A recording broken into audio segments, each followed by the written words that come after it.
The year 1066, and across the North Sea, the last great Viking king was preparing for what would become history's final chapter of Norse conquest. His name was Harald Hardrada, and he was no ordinary warrior. This was the man who had commanded the Byzantine emperor's elite guard, who had conquered Sicily from Arab territories and had earned gold and glory in battles across 3 continents. Now, in September, he was coming for England. But Harald wasn't sailing alone. Beside him stood a figure whose presence made this invasion even more devastating. The king's own exiled brother, Tostig Godwinson, a personal betrayal. Family, vengeance, and the English crown were about to collide on English soil in a battle so brutal, so decisive, that it would end an entire age of history. This is the story of Stamford Bridge, where Viking dreams died in the mud, where English brothers fought English brothers, and where the thunder of Norse warriors met their final, bloody end. What you're about to witness isn't just another medieval battle. It's the desperate gamble when the old world crashed into the new, when centuries of Viking terror met their match, and when one king's fated change, Harald Hardrada, stood nearly 7 feet tall, a giant among men, even among giants. His weathered hands gripped swords from 3 continents. His pale eyes had seen empires rise and fall. The Byzantines called him the Thunderbolt of the North. He was harder than iron itself. People whispered that he was less than winter, more ruthless than just another raider. He was the last Viking of a dying age, the final burning ambition of Norse flame. Before his throne, Harald had wandered the medieval world as a mercenary and a conqueror. He commanded the emperor's personal Varangian guard in Constantinople. He battled Arab pirates in the Mediterranean, fought Viking warriors, rode alongside Norman knights in Sicily, and accumulated wealth beyond imagination. Every drop of blood spilled had been building toward this moment. Norway's ambition wasn't enough for what his predecessor Canute had held once, an empire stretching from Norway, Denmark to England. But Harald's path had been paved by betrayal. The longships approached him as he was sitting beside Tostig Godwinson, once Earl of Northumbria. More importantly, he was in England.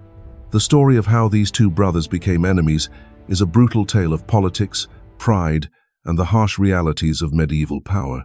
Tostig had ruled Northumbria with an iron fist, introducing order through frontier methods found unbearably harsh by his subjects. By 1065, the Northumbrians had endured enough. They rose in open rebellion, declaring Tostig an outlaw and choosing a new earl to replace him. When the rebels marched south demanding Tostig's removal, they were met by his own brother Harald, who already faced an impossible choice. England needed only one thing: no civil war in the north. Harald chose England's survival. He persuaded King Edward the Confessor to grant the rebels' demands. Tostig was stripped of his lands, outlawed, and forced into exile. The tension at their meeting must have been electric. Tostig publicly accused Harald of fomenting the rebellion against him. Harald saw the greater good, but Tostig saw only betrayal. Consumed by rage and thirst for vengeance, Tostig began plotting his return. He made contact with Harald Hardrada. Their alliance was forged in the fires of mutual ambition. Harald wanted England, Tostig wanted revenge. Together, they would tear England apart. The invasion fleet assembled in Norway during the summer of 1066 was unlike anything the medieval world had ever seen. 300 longships stretched across the harbor, 9,000 warriors, packed between dragon-headed prows and 7 vessels armed with axes, swords that had tasted blood from 1,000 battles. These were men who had never known defeat. They had conquered half the known world from Russia to Sicily, and bore the unshakable confidence of centuries of earlier raiders. Harald's army wasn't the desperate force of earlier raiders. This was a professional force of hardened veterans. Many had fought beside him in the Byzantine campaigns. Others had fought in the endless wars between Norway and Denmark.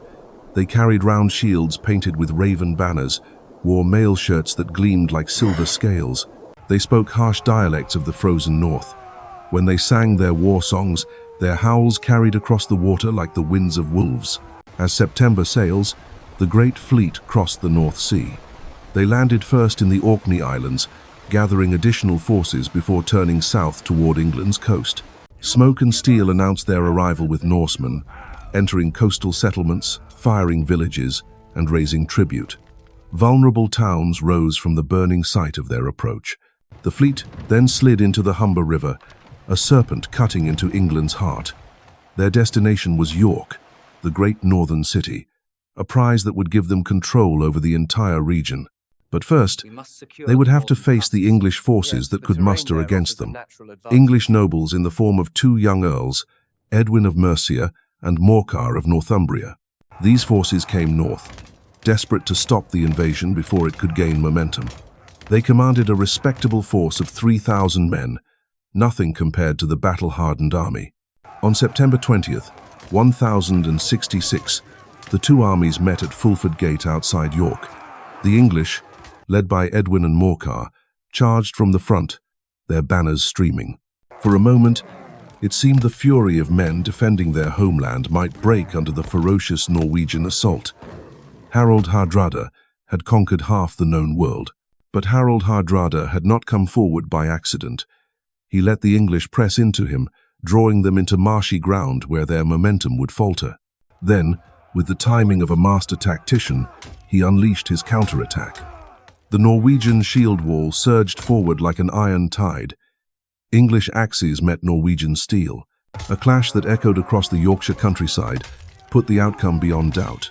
The battle raged for hours, but Harold's veterans systematically destroyed the English forces. Edwin and Morcar fought bravely, but bravery alone couldn't overcome superior numbers and experience.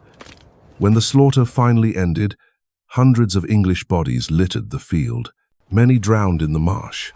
The earls themselves barely escaped with their lives, their armies shattered beyond repair.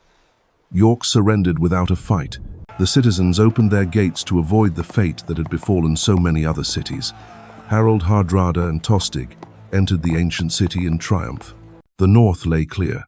They accepted hostages and tribute, accepting them as a unified population from the terrified population, and before them lay the road to the English crown. But 300 miles to the south, King Harald Godwinson had been waiting for news that would change everything. Instead of William of Normandy's invasion fleet, threatening England's southern coast, came that his dangerous exiled brother had returned with the most powerful Viking army ever assembled. The final test of his reign was about to begin.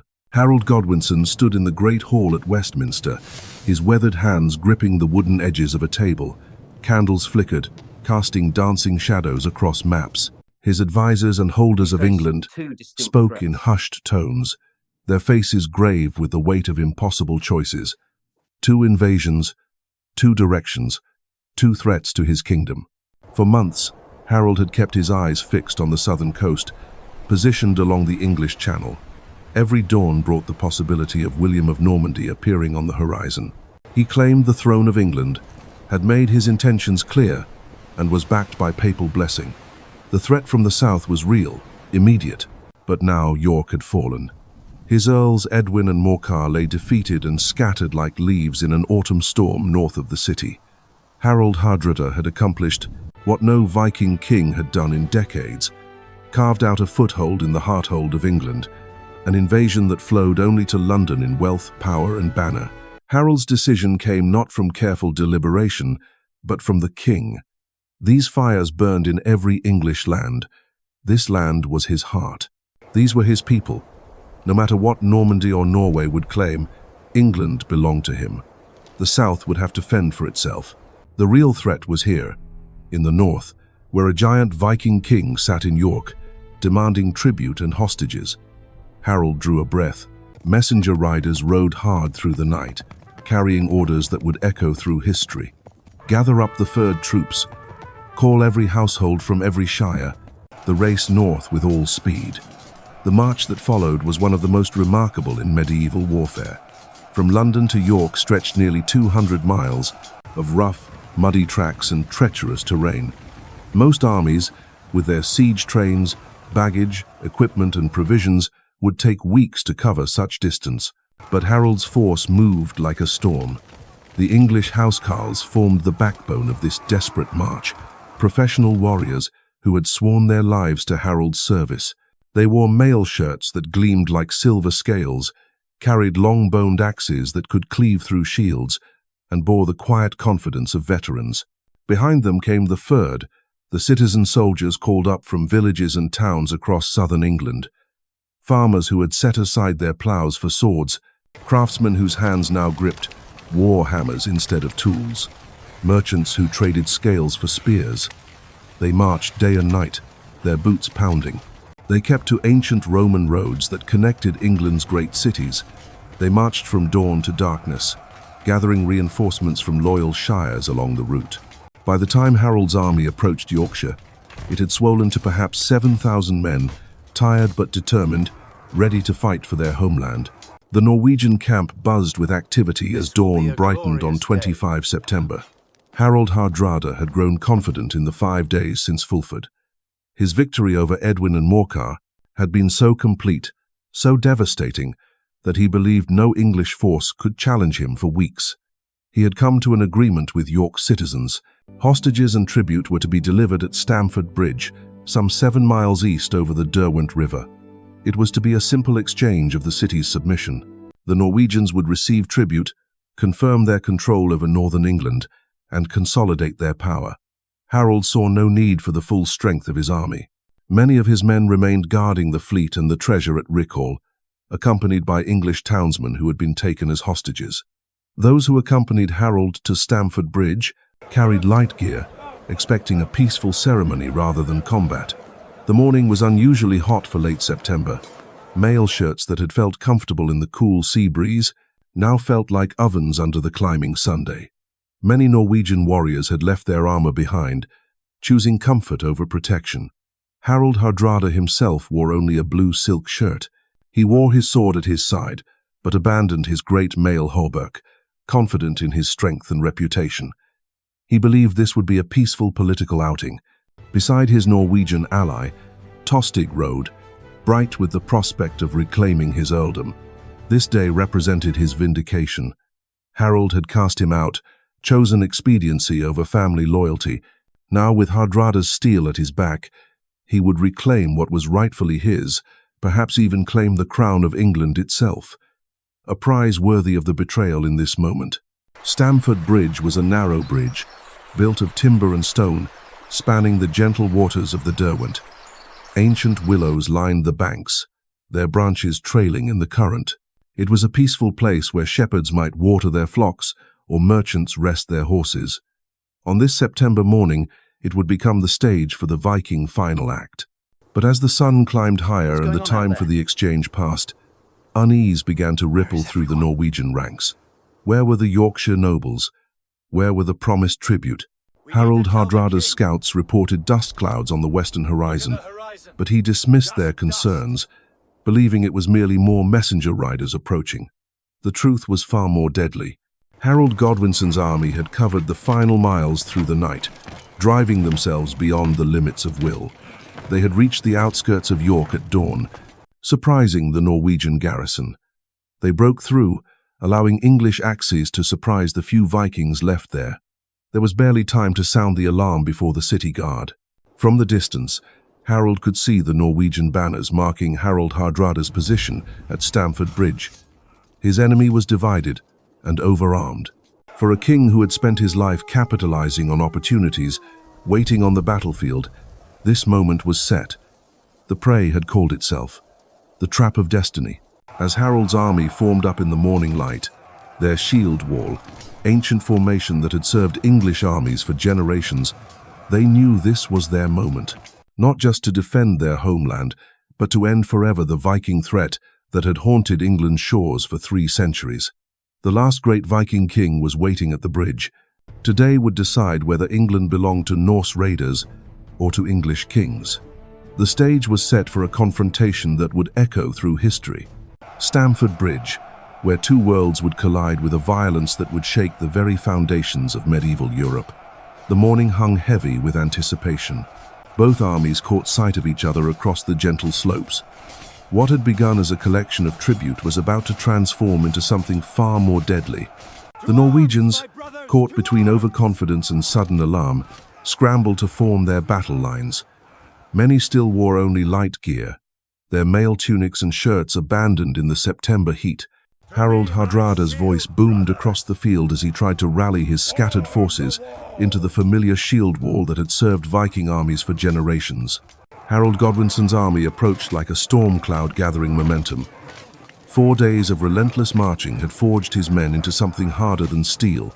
Exhaustion had been replaced by the grim determination of warriors who knew this battle would decide everything. The housecarls formed the core of his force, their long spears pointing. Their axes flashed out, while the Fyrd spread out on either flank. Farmers and craftsmen transformed into instruments of war. The sight of the English king greeted the Viking army. It was both magnificent and terrible. Across the field stood the last great Viking army, their banners streaming, weapons bristling like the quills of some monstrous beast. These were not raiders seeking gold, but professional soldiers who had conquered half the known world. Yet Harald could see the fatal flaw in their position. Many were unprepared, scattered across the field without armor, vulnerable. Harald Hardrada stood at the center of his Viking army, a giant among giants, worth 1,000 men alone. Even caught off guard, his presence radiated the kind of authority that had bent emperors and kings to his will. His pale eyes swept the English lines, calculating, counting banners, assessing distances, guessing the threat. This was not how he had imagined his conquest would begin, but he had faced worse odds in the deserts of Sicily and the mountains of Anatolia. The Thunderbolt of the North would not be cowed by any English king, no matter how quickly that army had marched. 20 English horsemen rode forward under a banner of truce, their horses' hooves drumming against the wooden planks of the bridge. The lead rider called out across the field, his voice carrying clearly in the still air. Was Earl Tostig among the Norwegian host? The reply came back sharp and defiant.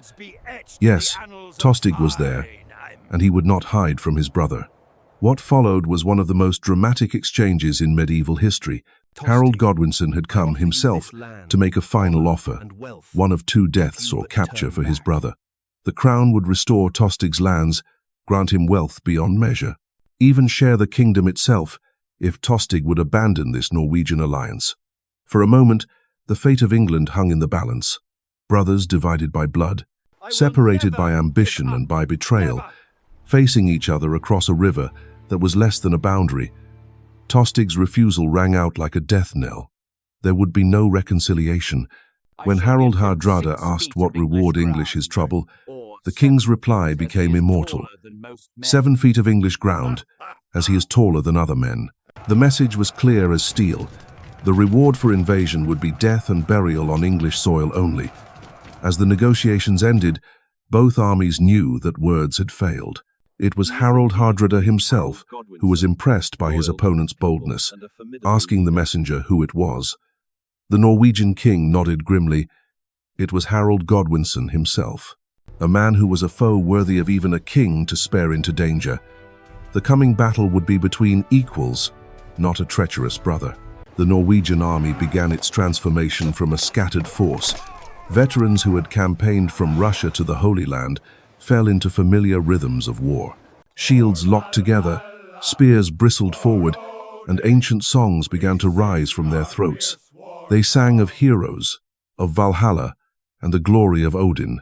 Their howls carried across the field like the winds of wolves, meant to strike fear into English hearts. But the English showed no fear. Their own battle cries rose in defiance and in life, voices lifted to meet the Norwegian challenge.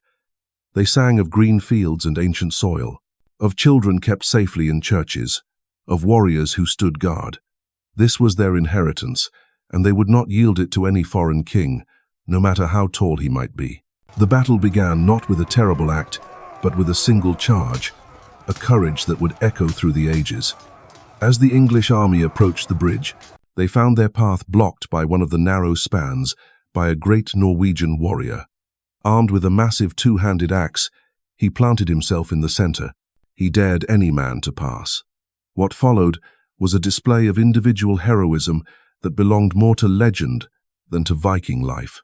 The lone warrior cut down English warrior after English warrior, his axe rising and falling with mechanical precision. Mail shattered against his shears, words rang off his helmet, but his precious shield remained firm. He held the bridge alone for what felt like hours, buying time for his comrades to form. The English pressed forward again, but the bridge remained blocked. The giant's stand ended, not by courage, but by an English soldier who crept up beneath the wooden planks. From a small boat, he thrust his spear through the warrior. The great warrior fell, his blood staining the waters of the Derwent. The way was clear. The English army poured across like a tide, their battle cries echoing. They charged toward the waiting Norwegian shield wall. When it came, the collision was thunder. Shields shattered like silence dance, and spear met shield, flesh met steel. The death of Norwegians, despite being caught unprepared, fought with skill. Their shield wall, ancient formation that had conquered half of Europe, held firm under the first English assault, axes clashing in deadly arcs, swords flashing. These were men who had stood in the front ranks in Constantinople, who had broken Arab cavalry in the Mediterranean. But they fought with a fury born of desperation, knowing that defeat here meant the end of everything. Harald Godwinson's housecarls pressed forward with methodical brutality, their long axes designed to cleave through mail and bone. Behind them, the Fyrd pushed, farmers protecting their fields, merchants defending their towns, neither side giving ground. The battle raged for hours under the climbing Sunday. Harald Hardrada himself fought in the front rank, his great sword carving paths through the English line, his voice roaring commands above the din of combat. Beside him, Tostig fought with the desperate ferocity of a man who had staked everything on this gamble, his blade singing through the air as he tried to carve out a kingdom. But slowly and inexorably, the tide began to turn. The Norwegians, without proper armor, still felt the weight of English steel. Their shield wall, ancient formation that had conquered half of Europe, started to buckle under relentless pressure. Gaps appeared in their line, and English warriors poured through like water through a cracked dam. The end, as it often does in battle, came suddenly. An English arrow, launched from somewhere, found the gap between Harald Hardrada's collar and helmet. The last great Viking, the Thunderbolt of the North, fell, with a crash that seemed to shake the earth. His fearsome banner, that had flown over a dozen battlefields, dipped toward the bloody ground. With their king's death, the heart went out of the Norwegian army. Tostig fought desperately, trying to rally the men around him, but it was too late. The shield wall collapsed entirely, and what had been an organized retreat became a rout. Norwegian warriors fled toward their ships at Rickel, pursued by English cavalry. The slaughter was terrible, but the English victory was complete.